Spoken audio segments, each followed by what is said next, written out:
Yo diría que es una conquista necesaria de una sociedad que se considere decente, dicho así en breve. En un poco más largo es una vía, un camino, un proceso por el cual las personas que están en una situación de exclusión o de riesgo de exclusión, viven apartadas de la sociedad, no tienen control sobre lo que les pasa, están sometidas a la autoridad de otras personas por su bien, de acuerdo a sus necesidades, etc., pues es un proceso por el que se recuperan sus derechos a controlar su vida, a tener una vida independiente, a vivir en sociedad, a estar incluidas, a participar. Se alimenta la dignidad que tienen como cualquier otra persona y se generan unas condiciones de bienestar general, emocional, físico, de todo tipo.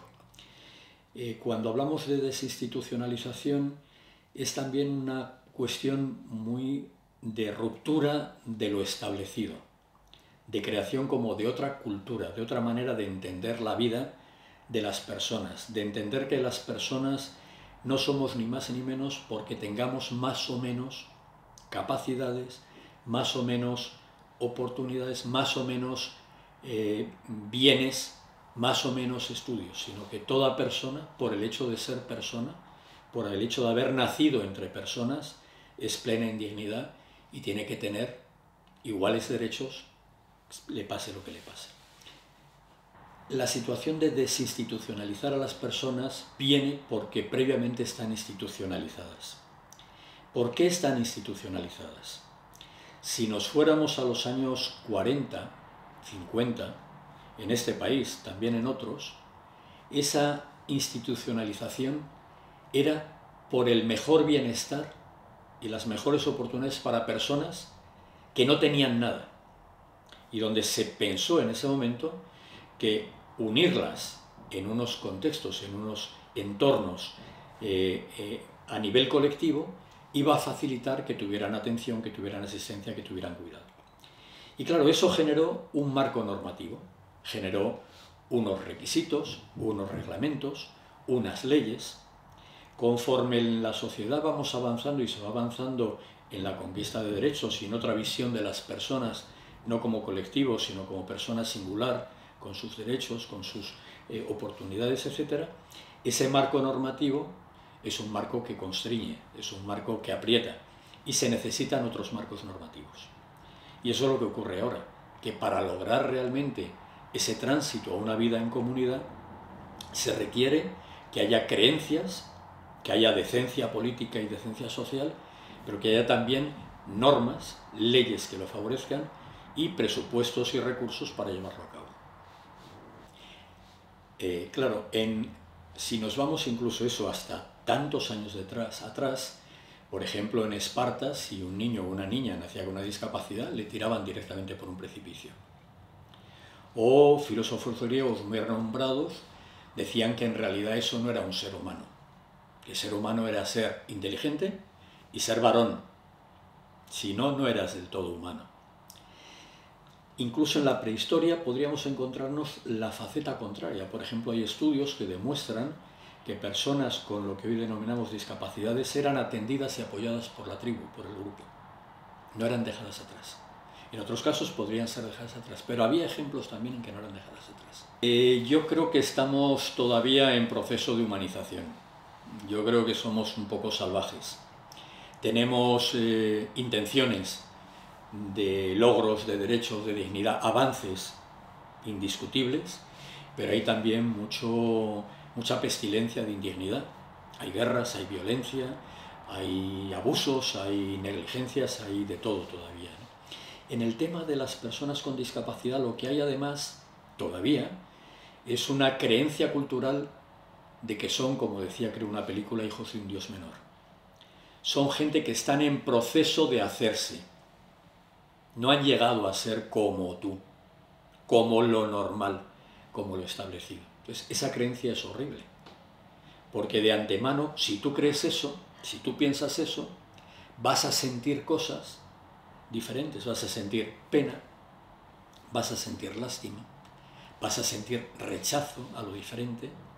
Y claro, si sientes eso, tu acción, tu actuación, Va a ser evitación, va a ser infantilización.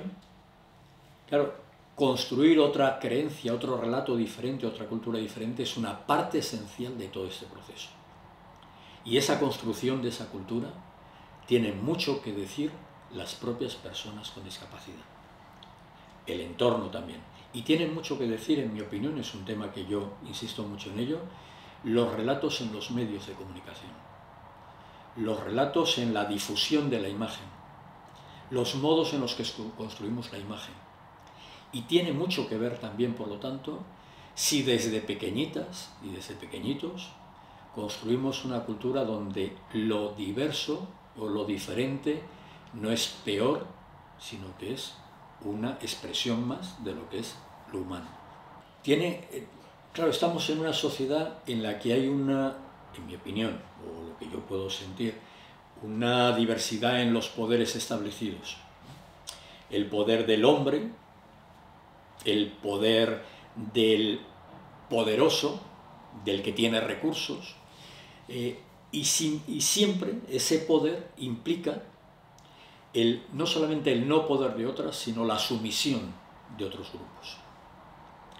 Claro, evidentemente en nuestro ámbito, por ejemplo, si tú, además de tener una discapacidad, eres mujer, si además estás en un entorno de pobreza, si estás en una situación de migrante, todo eso confluye para que tu ser en estado de sometimiento sea mucho mayor cada vez que te ocurre algo, cada vez que pasa algo. Por decencia. Es el camino a seguir por decencia, porque es un derecho humano de toda persona y por dignidad. Yo lo que creo es que el que ahora nos ocurra esto nos debe llevar a pensar cómo no se nos ha ocurrido antes. Y ahora, en realidad sí se nos ha ocurrido antes. Por ejemplo, en los años 60, a nivel mundial, se generó un enorme proceso de desinstitucionalización con lo que eran los principios de normalización en los países nórdicos, donde decían, toda persona tiene que tener posibilidades de tener una vida normal, no de ser normal, no, es que tiene que ser normal como tú, no, de llevar una vida normal, de salir a la calle, de comprar, de tener una casa donde descansar, un sitio de amparo donde sentirte segura, donde sentirte seguro, unas oportunidades de avanzar, de aprender, de relacionarte, de disfrutar, de trabajar. Y eso ya estaba entonces. Años 60. Las familias en España, del ámbito en el que yo me he movido más directamente, que son las discapacidades del desarrollo intelectual, autismo, etc., quieren, unas familias al menos, años 60 en España, quieren que sus hijas y sus hijos que tienen una discapacidad vayan al cole con sus hermanos. Y la ley les prohíbe tajantemente eso. Y como les prohíbe eso, esas familias ven lo que ocurre en otros lugares y dicen, pues hay unos centros para ellos solos. Y les ponen centros para ellos solos, para ellas solas. Pero su intención inicial, dentro de todas las cuestiones que podríamos tener en cuenta, era que estuvieran con los demás. Yo estaba en un colegio en Valladolid, siendo niño, donde un día nos llevaron a un grupito del aula mía, nos llevaron tras un pasillo grande a una aulita que nosotros no conocíamos, donde había 4 niños. Pasamos el día con ellos y a partir de ahí les poníamos nombre, estaban en el recreo y les veíamos. Luego supe que esos niños tenían síndrome Down, tenían discapacidad. En realidad alguien podría pensar que es como ahora lo que ocurre con ciertas aulas que están en los colegios normalizados, los colegios ordinarios, para establecer relaciones. ¿Por qué estaban en mi colegio? Porque todavía no tenían un centro propio. Les habían prestado el centro. Es decir, la situación de esa época conllevó una institucionalización, pero con la intención de que fuera lo mejor para niños y niñas que de otra manera estarían metidos en sus casas, sin salir a la calle y sin ninguna visibilización. No, de hecho ahora uno de los peligros que puede haber con los procesos que denominamos de desinstitucionalización es otra palabra, pareja horrible, la transinstitucionalización. Convertir, por ejemplo, un piso en plena ciudad, en un edificio normalizado de vecinos y vecinos, en una institución. ¿Y cómo se convierte en una institución? Cuando quien tiene las llaves no es la propia persona que vive, sino las personas de apoyo.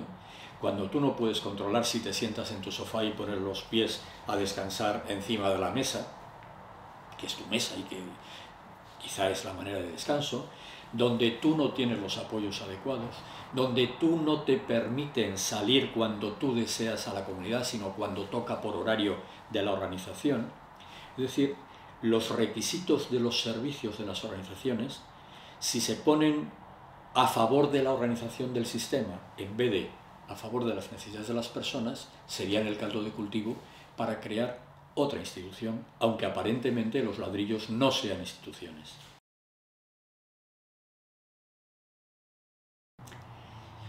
La comunidad inclusiva se construye, paso a paso también, se construye creando desde el principio de la vida mentes capaces de entender el valor de la inclusión, es decir, la educación verdaderamente inclusiva, una educación para todas y para todos con igualdad y con los apoyos que requieran. Requiere también una cohesión social, que sea una sociedad que entienda más la colectividad, el apoyo colectivo, la solidaridad y no el individualismo. Requiere que haya confianza entre las personas.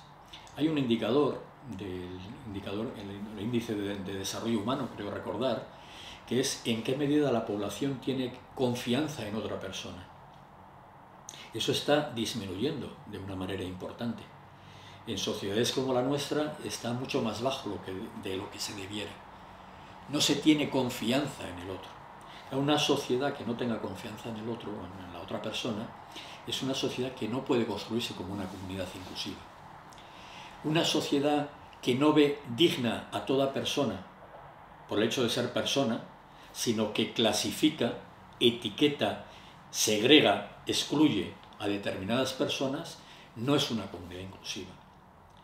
Una comunidad inclusiva incluso supone que las organizaciones de dentro, por ejemplo, en nuestro caso, organizaciones de la discapacidad intelectual, no miren solo qué pasa con lo mío, qué hay de lo mío, sino que sean activistas también en el logro de los derechos de otros colectivos en exclusión, que sean activistas en el logro de derechos de las personas con diversidad sexual, de las personas sin hogar, de las personas en situación de pobreza, de las personas en situación de violencia machista, requiere que tengan una mirada, una comunidad inclusiva, de apoyo y de sentimiento de humanidad para cualquier otra persona de esa comunidad. Claro, eso a veces, los contextos en los que estamos, van muy en contra de ello.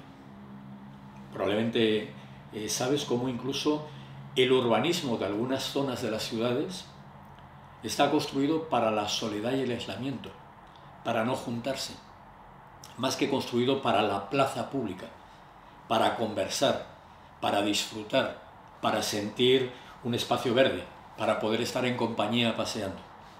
Entonces, claro, comunidad inclusiva tiene tantas capas, tantas caras que lograr, que posiblemente no es una cuestión de sí o no, sino de un proceso permanente de activismo cotidiano, día a día, de todas las personas por generar una sociedad digna, una sociedad que genere bienestar social en su conjunto y que genere también bienestar humano para cada persona.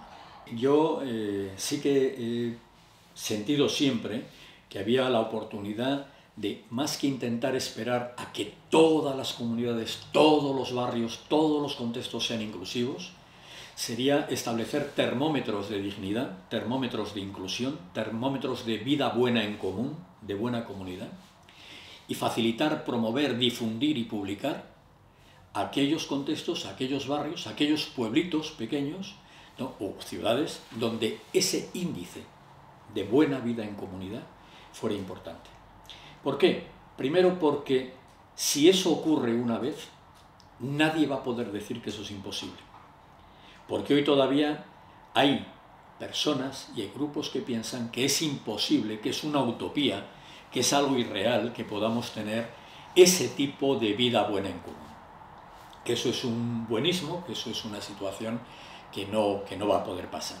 Si ocurre, ya podríamos decir qué pasa. Y si pasa una vez, tendríamos el camino para hacer que pase más veces.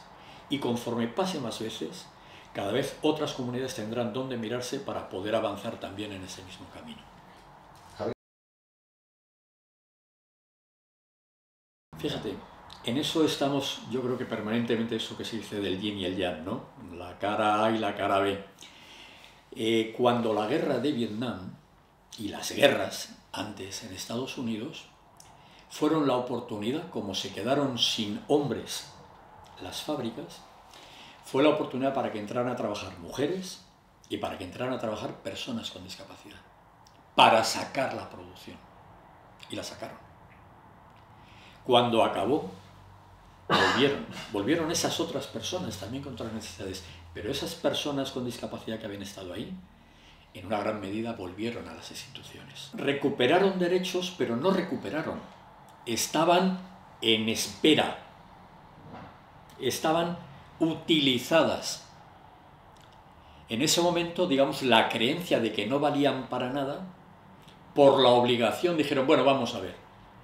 Pero en realidad, en mi opinión, estaba latente, estaba durmiente la creencia. Porque luego, una vez que eso, bueno, ya está, pero aquí tienen que ser otras personas, estas otras no. Ante dos personas, si una tiene capacidad y otra tiene discapacidad, aunque ambas puedan hacer el trabajo, que lo haga la persona sin discapacidad, que lo haga el hombre en vez de la mujer, que lo haga la persona joven en vez de la persona mayor, que lo haga la persona hija de frente a la persona hija de esta otra persona.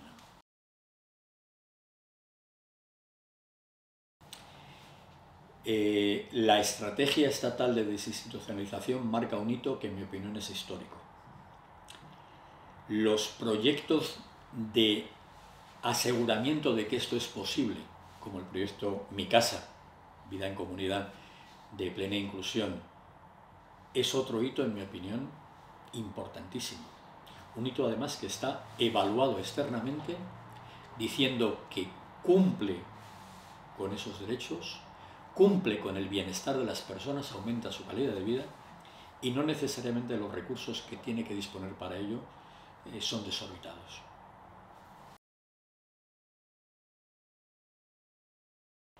Cuando hablamos de apoyos, todavía tenemos la mirada de antes que soy también. La mirada de que los apoyos deben ser dados por personas expertas profesionalmente en un tipo de campos profesionales. Lo social, lo psicológico, la comunicación, lo terapéutico. Y eso evidentemente si una persona tiene necesidades para aprender a comunicarse, necesidades para el aprendizaje de otras cuestiones, para su autonomía, etc., tiene que ser. Pero lo que estamos viendo ahora, yo creo, es que los apoyos necesarios para una vida buena en comunidad y una vida independiente tienen que venir también de los apoyos no tanto especializados o no solo especializados, sino de los apoyos que podríamos llamar generales para la población. Por ejemplo, una persona que conduce un autobús público tendría que tener competencia y capacitación, aunque sea básica, en cómo atender a personas con necesidades diferentes de apoyo. Una persona que está en una ventanilla de una administración pública tendría que ser también una fuente de apoyo para facilitar la gestión de una persona con discapacidad intelectual. Una persona que ejerce la justicia debería ser capaz también de tener competencias para establecer una comunicación mediante una persona facilitadora o lo que fuera, con una persona. Es decir, los apoyos tienen que venir dados, si vamos a vivir en comunidad, por la propia comunidad. Y los apoyos también son dados y ofrecidos por las propias personas con discapacidad a la comunidad y a otras personas. Por lo tanto, es una cuestión de balance y de comprensión de que toda persona en algún momento de nuestra vida vamos a tener también unas necesidades concretas. A mí me gusta mucho una frase que decía, la capacidad es un estado transitorio en tu vida. Antes o después, tú también vas a tener discapacidad.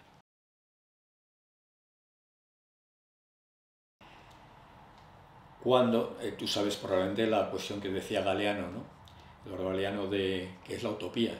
Si tú miras al horizonte y ves el horizonte y te acercas y sigue estando el horizonte lejano y te acercas otra vez y estás en el horizonte lejano, ya, pero has avanzado. La utopía, lo que es hoy utopía, tenemos que construir para que mañana sea una realidad. Porque lo que en los años 60 era una utopía, hoy es una realidad. A mí me gusta plantearlo mucho desde esta perspectiva.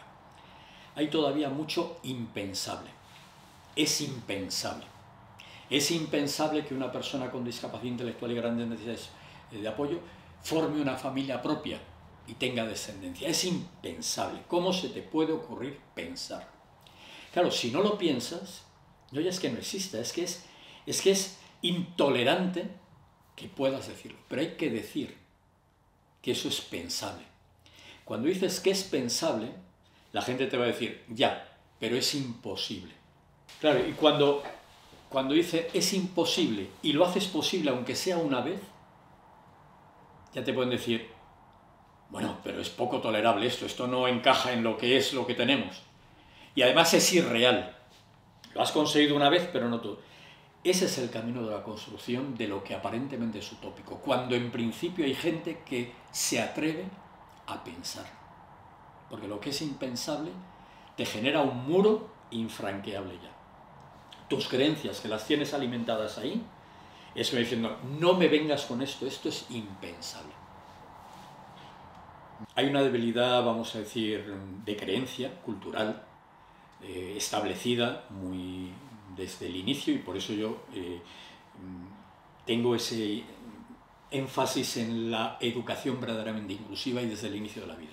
Es decir, hay que conseguir que quien nazca hoy no transite por la institucionalización, tenga ya una vida en comunidad, le pase lo que le pase. Otras debilidades añadidas son los marcos normativos que se construyeron hace décadas, están obstaculizando para que se hagan cosas nuevas, para que se progrese, para que se hagan, vamos a decir, investigaciones nuevas, pilotos nuevos. Otras debilidades es los recursos que se tienen para ello. Los recursos económicos, pero también los recursos como de relación. Por ejemplo, es una debilidad, en mi opinión, muy importante que exista una descoordinación total entre las administraciones vinculadas con los derechos sociales, con la sanidad, con la movilidad, con la justicia, con el trabajo, con el empleo. Como que las personas con discapacidad intelectual ya deberían tener, o discapacidad en general, ya deberían tener todo resuelto por la administración que se ocupa de la desinstitucionalización. Ya, pero es que yo querría trabajar, ya es que yo querría coger también el transporte público, ya es que yo querría ir a una piscina municipal, ya es que yo querría también estudiar, aunque sea ya adulto y viejecito, ya es que yo querría también tener un acceso a la justicia que vele por mí. Todo eso requiere una coordinación que sea fruto de verdad, de una creencia íntima en la dignidad de toda persona, en los derechos, y que posibilite, por lo tanto, una vía fácil de llevar a cabo realmente una vida en comunidad y una vida buena en comunidad. Totalmente. Debe también. No sin el apoyo. La familia en general va a dar todo el apoyo, pero también las familias, con toda su buena intención, pueden ser una fuente importante de institucionalización. Por la protección, por mi niño, por mi niña, aunque ya tenga 50 años, es comprensible, pero es un cierto peligro para la vida propia e independiente de las personas. Cuando cuenta incluso con apoyos, la persona debe ser competente y debe tener el valor, la capacidad, la oportunidad y los apoyos para decir qué quiero hacer con mi vida. Porque con mi vida quiero a lo mejor montar mi propia familia, irme a vivir a una ermita al campo, irme a viajar por la Patagonia, irme a trabajar en la chorrería de enfrente, lo que sea. Entonces la cuestión también con la familia es verla como una proveedora natural de afecto, de apoyo, de bienestar, pero que como cualquier otra persona que en principio no tiene una discapacidad, eso no le debe limitar la vida propia. No le puede limitar la vida propia. Claro, es verdad que las familias que ahora son familias mayores, la vida que han tenido no ha sido nada fácil. ¿Por qué se han comportado así? O se comportaban, por ejemplo, las personas hace 60 años, que a lo mejor eran familias que tenían hijos con 40 o 50 con discapacidades del desarrollo intelectuales en los años 50 o 60. ¿Por qué les metían en casa? ¿Por qué, según la sociedad, les encerraba en su casa y no salían? Pues porque no tenían ningún apoyo fuera. Lógicamente eso va creando una creencia, una conciencia de peligro externo que nadie quiere para su hija o para su hijo. No, tenían problemas. ¿Cómo es posible que salgas con tu hijo así? Algo habrás hecho para que tu hija o tu hijo haya tenido discapacidad. Es una mancha en el nombre de la familia. Ahora eso yo creo que hay que entender que hoy, por eso una labor muy importante con las familias y con las nuevas familias, con las familias jóvenes, es que la persona, tenga la discapacidad que tenga, tiene derecho a una vida propia. Fíjate, nunca me he encontrado una familia, he trabajado mucho con familias en relación con las personas y con las familias a lo largo de estos 40 y tantos años, ¿no? Nunca he encontrado una madre, en general madres, que no me dijeran, yo lo que quiero es que mi hija, mi hijo sea feliz, independiente. Lo que pasa es que yo, por lo menos en su momento, en los años 70, 80, no sabía cómo traducir lo que quería esa mamá para que sea feliz, independiente. Hoy sí lo podemos traducir, tenemos modelos de calidad de vida, tenemos modelos de inclusión social, pero entonces era, bueno, pero vamos a tratar a tu hija, a tu hijo, con las cuestiones que tiene. Y luego ya vendrá. Lo que creo que hemos aprendido ahora, y las propias familias tienen también, y están aprendiendo, es que la construcción de la felicidad personal, la construcción de la independencia, no está reñida con la construcción de competencias y con la favorecer oportunidades en la relación y en el entorno.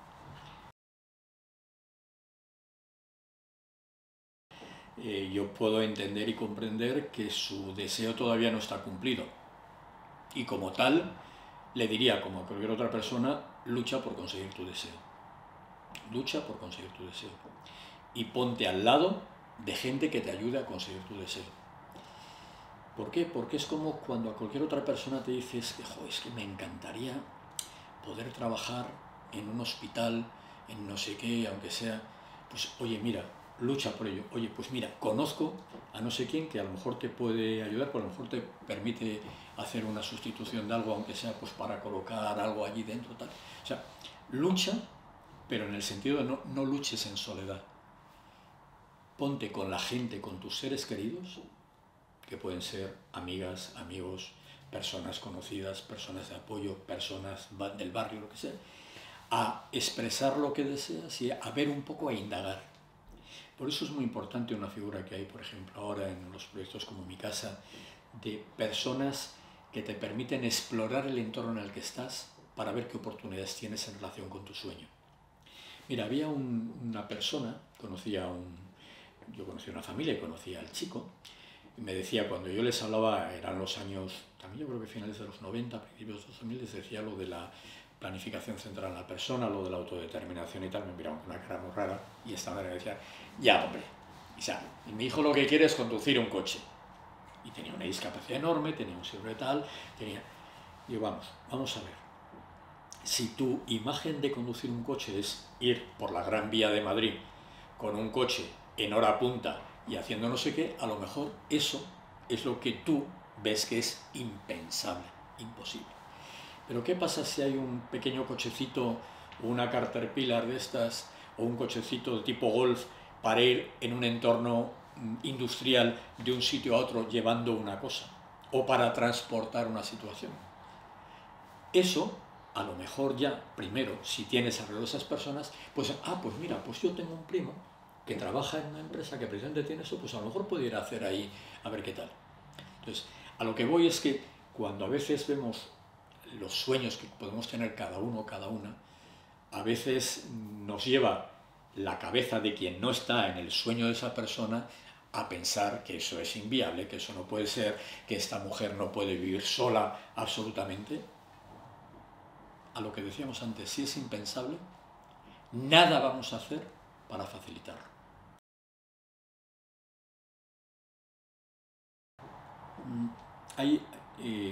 Claro, cuando hablamos de la amistad, por ejemplo, no es una cuestión, nada en principio, pero la amistad tampoco, no es una cuestión que me compete a mí solo. Yo quiero tener amigos, quiero tener amigas, pero es que las personas, yo no compro amistades, no puedo construirme una amistad, eso sería falso, no es lo que yo quiero amiga, quiero amigo. ¿Qué quiero decir? Depende también del resto de personas. Y volvemos a lo mismo. Hay comunidades, hay grupitos sociales, hay entornos, hay barrios donde a lo mejor no encuentras, tengas o no tengas discapacidad, no encuentras amigos, amigas. Ahora bien, volviendo a lo de que no sea nada impensable, ¿qué se puede hacer para construir amistades? ¿Cómo se construyen las amistades? Por ejemplo, con aspectos de interés común. Imagínate que a mí me encanta hacer senderismo. Entonces, una persona que me ayuda ve que en el barrio donde estoy hay un grupo de un centro cultural de personas ya mayores, jubiladas, que quedan cada 15 días a hacer senderismo. Y entonces hay alguien que facilita poner en contacto para que también esta persona, yo, me acerque a hacer senderismo.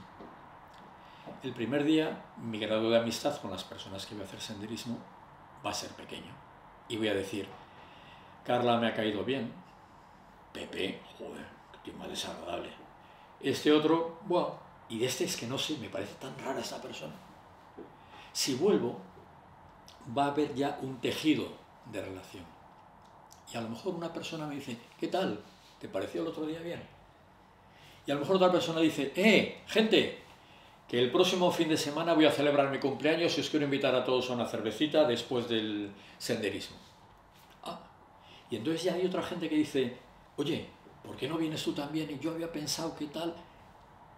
Esa construcción de amistad sería lo que es natural que se dé y se va a dar más fácilmente si hay una comunidad con creencias, con dignidad, con cohesión social, con confianza. ¿Que no la hay tanto? A lo mejor, aún así, se puede encontrar. ¿Qué hay que hacer? Lanzar la caña hacia las cosas, pero lanzar la caña con tu participación en esos contextos. Si tú estás metida en tu casa y esperas que te vengan las amistades por salir un día a comprar el periódico, puede ser. Tienes que estar en comunidad, tienes que ser percibida como miembro de la comunidad y tienes que tener posibilidades de relacionarte con otras personas. Por eso insisto, desde niño, desde niña, deberíamos lograr que hoy en día todo niño, toda niña viva en contextos donde la diversidad sea ofrecida como un valor humano, la diferencia, y no como algo que etiqueta y clasifica a las personas en más persona, menos persona. Nadie es más persona o menos persona. Yo soy, por ejemplo, contrario al término como diversidad, porque lo que ocurre en este contexto cultural, histórico, social que tenemos ahora, es que hablar de que yo tengo diversidad funcional en vez de tener una discapacidad intelectual, invisibiliza mis necesidades, porque todas personas somos diversas y funcionamos de manera diversa. No me voy a extender en ello, pero es un poco al hilo de lo que quiero decir. Es verdad que con la discapacidad podría pasar lo mismo, la discapacidad intelectual. Recuerda, decía antes o después vamos a tener también una discapacidad. Mi capacidad intelectual hoy es menor, en mi opinión, en ámbitos como memoria, capacidad de atención, etcétera, de lo que podía tener hace 30 años. Y puedo que no me equivoque para nada, que dentro de 10 años todavía será menor y que si la altura de la tapia que permite medirme con lo que es discapacidad intelectual o lo que no es discapacidad intelectual está aquí, y habrá un momento en que entraría en la parte que ya es discapacidad intelectual. La inteligencia es un vector de mayor o menor capacidad o competencia según lo que se mide. Como bien se sabe hoy en día, cuando hablamos de inteligencia, una cosa es la inteligencia que se mide para el desarrollo intelectual o ver si tiene una persona una discapacidad intelectual, pero hay otras inteligencias, la inteligencia social, la inteligencia natural, la inteligencia creativa, la inteligencia del movimiento. Hay gente, yo recuerdo en concreto, haber asistido a un baile de una persona con una discapacidad del desarrollo por parálisis cerebral, un baile impresionante, de bello, de capaz, esa inteligencia del movimiento con independencia de la dificultad motora es en esa persona mucho más alta que la que puedo tener yo, pueden tener otras personas. Con la inteligencia pasaría lo mismo. Estamos acostumbrados a, desde hace siglos, considerar que lo racional, lo inteligente es superior, que le hemos puesto un baremo a lo que no llega a esas competencias. Ahora bien, el determinar que la inteligencia es también un gradiente de mayor o menor desarrollo no nos podría llevar a olvidar que hay personas que tienen o que tenemos unas necesidades concretas de apoyo a nuestras limitaciones en ciertas competencias que podemos llamar intelectuales. Si yo no puedo o no sé en este momento escribir, no valdría decir, bueno, es que hay gente que escribe y gente que no escribe. Yo tendría que tener oportunidad de aprender o herramientas, andamios que me permitan establecer una escritura. Por ejemplo, yo he conocido unas personas que no eran a lo mejor capaces de escribir, pero eran capaces con un texto de verlo aquí y en un ordenador copiar las letras. No es escribir, pero es como ejemplo, como equivalente, ¿no? Sí, en los últimos 40 años ha habido un avance realmente impresionante en esas competencias humanas y oportunidades también para ejercerlas en relación a la expresión de los derechos, al empoderamiento de las personas, a la capacidad de controlar lo que quieren para sus vidas, etc., ¿no? Empieza quizá en España en los años 90 con los movimientos que se denominaban de autogestión, donde a nivel colectivo, pero de grupos pequeños, se intentaba que esas personas tomaran conciencia de sus capacidades, de sus oportunidades y de sentir que tenían voz propia. A partir de ahí, también en los años 90, en el año 2000 sobre todo, empieza lo que es todo el movimiento más concreto de lo que es la autodeterminación, que tiene una parte muy importante luego en la Convención de los Derechos de las Personas con Discapacidad, que ya no es una mera capacidad que tengas para desarrollar, sino que es un derecho que te asiste a tener capacidad de control, de decisión, de resolución, de liderazgo sobre tu propia vida, etc. Actualmente yo creo, como en el desarrollo actual, yo diría que ahora hay una serie de hitos muy importantes. Primero, yo creo que estamos cada vez más en posibilidad de construir esos derechos, esa autodeterminación, esa autogestión en lo singular, en cada persona con independencia de sus necesidades de apoyo. No solamente en el colectivo, porque una cosa es decir, el colectivo de las personas tiene que tener autodeterminación, y otra cosa es María, desde el principio de la vida, por el hecho de tener un sistema de expresión de lo que desea y de lo que no desea, está alimentando su competencia de autodeterminación y por lo tanto está ejerciendo el derecho como ser humano a tener control sobre su vida. El otro, además de ahora ese hito de cada vez ser más competentes en nutrir, en alimentar la autodeterminación, está a nivel colectivo los movimientos colectivos, sobre todo en el ámbito de las personas con discapacidad intelectual del desarrollo, la plataforma de representación de las personas con discapacidad, con lugares propios en sitios de relevancia social y cultural, como pueden ser el CERMI, como pueden ser fundaciones, como pueden ser consejos ministeriales o de administraciones públicas. Eso es una parte esencial también, que las propias personas se hayan organizado ya por sí mismas como plataforma, como organización propia de expresión de su voz colectiva, velando también por asegurar que la tengan todas las personas con independencia de sus capacidades. Bien es verdad que lo que ahora se está logrando desde hace unos años en las personas, en el grupo muy amplio y muy diverso de discapacidades del desarrollo y discapacidad intelectual, había empezado tiempo atrás con otras discapacidades. Otras discapacidades como las discapacidades de tipo físico, por problemas de accidentes o problemas de otro tipo, lo que sea, o de tipo sensorial, sí habían tenido, puesto que en principio habían tenido oportunidades también para otra educación diferente y tenían voz propia, por así decirlo, habían tenido muchas oportunidades también para irse construyendo como colectivos con representación propia de las propias personas con discapacidad. En nuestro ámbito, el papel lo cogieron las familias. Y ahora es muy importante. Las familias están comprendiendo que son las propias personas las que tienen derecho a su propia voz. Y además, que cuando hablamos de familias, no deberíamos excluir a las familias que las propias personas con discapacidad intelectual forman como tal. Son familias. Entonces yo creo que ese hito puede generar también un camino muy importante de progreso en el futuro.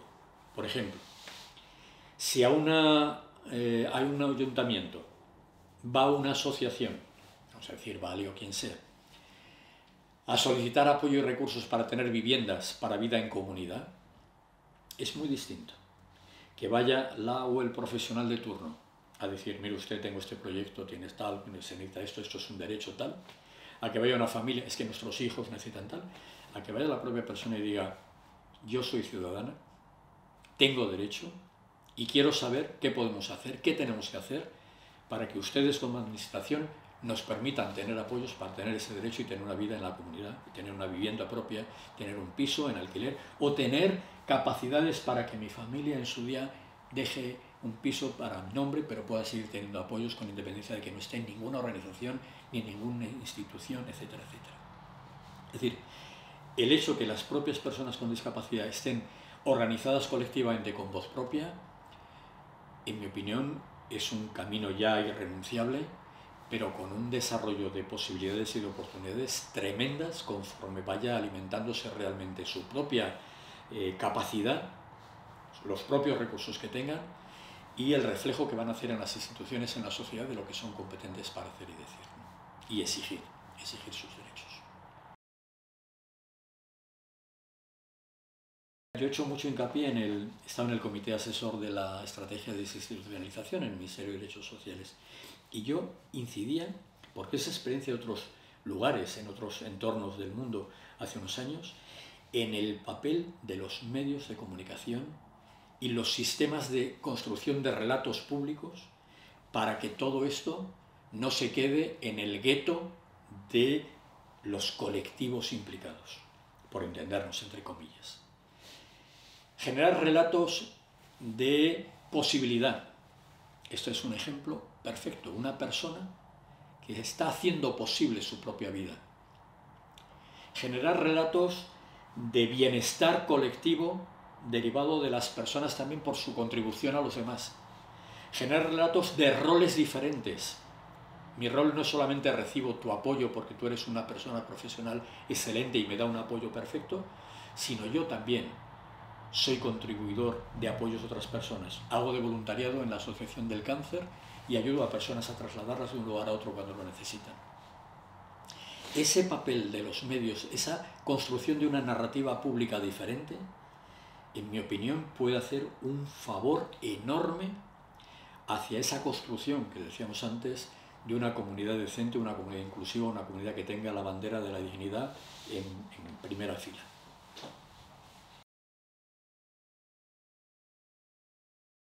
Es un tema muy relevante, en mi opinión. Ojo, no podemos pecar de ingenuidad.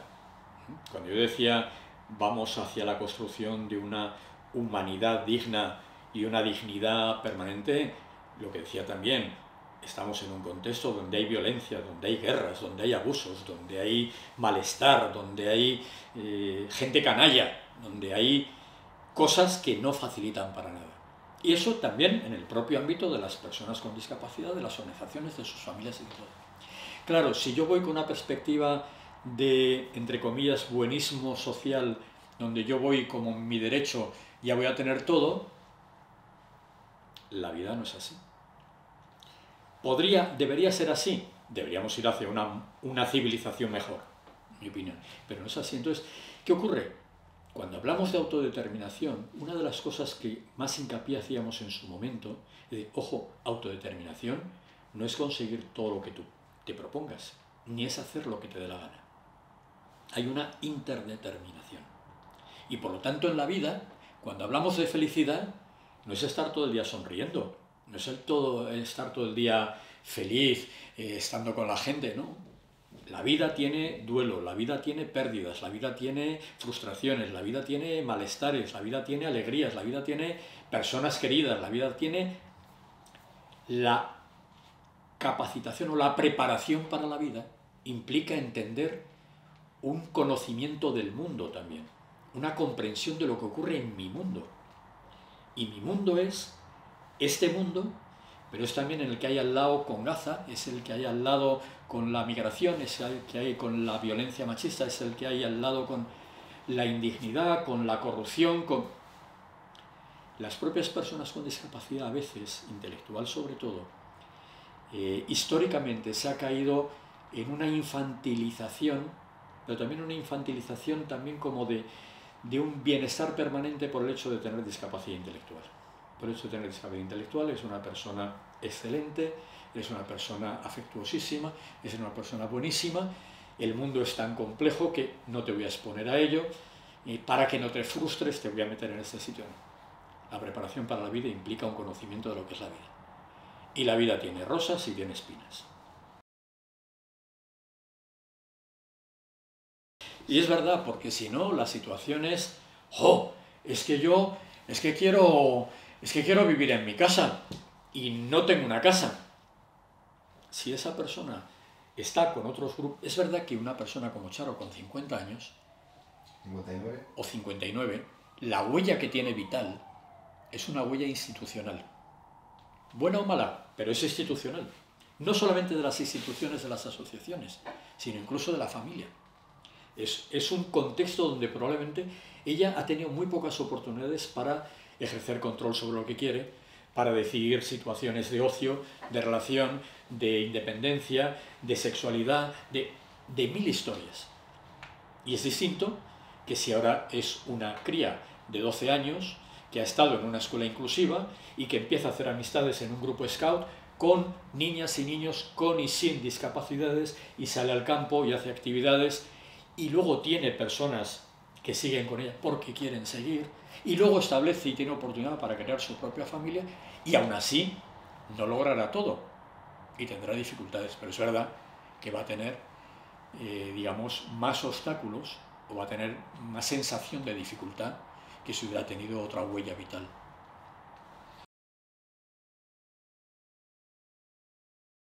Yo me lo aplico a mí mismo a nivel profesional, yo creo que tenemos que tener la humildad de entender que no tenemos, ni somos perfectos, ni tenemos la varita mágica para resolver todos los problemas.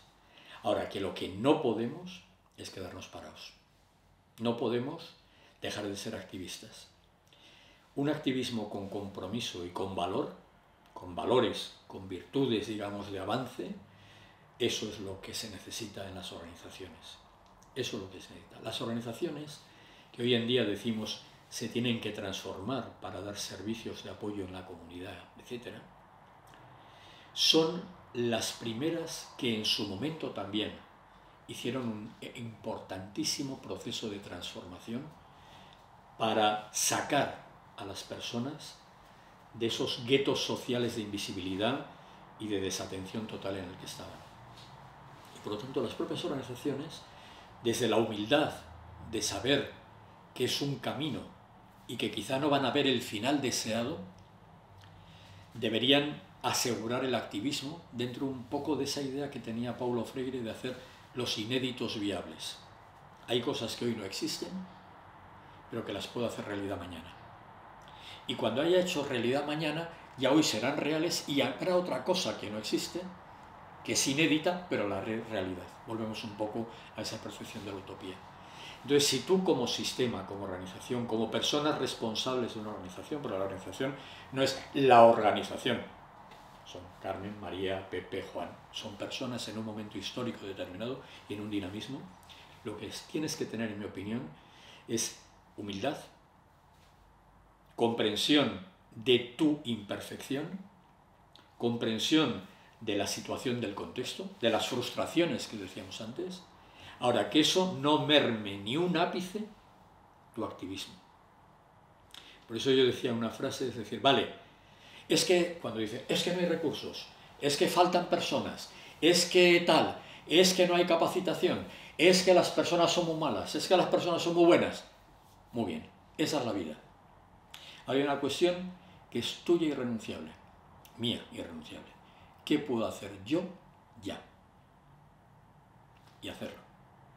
Pues si me pongo a pensarlo, a planificarlo, a pensar que quizás sí, pero mejor mañana porque hoy no lo tengo del todo tal, a esperar a que sea perfecto, no. ¿Qué puedo hacer yo ya?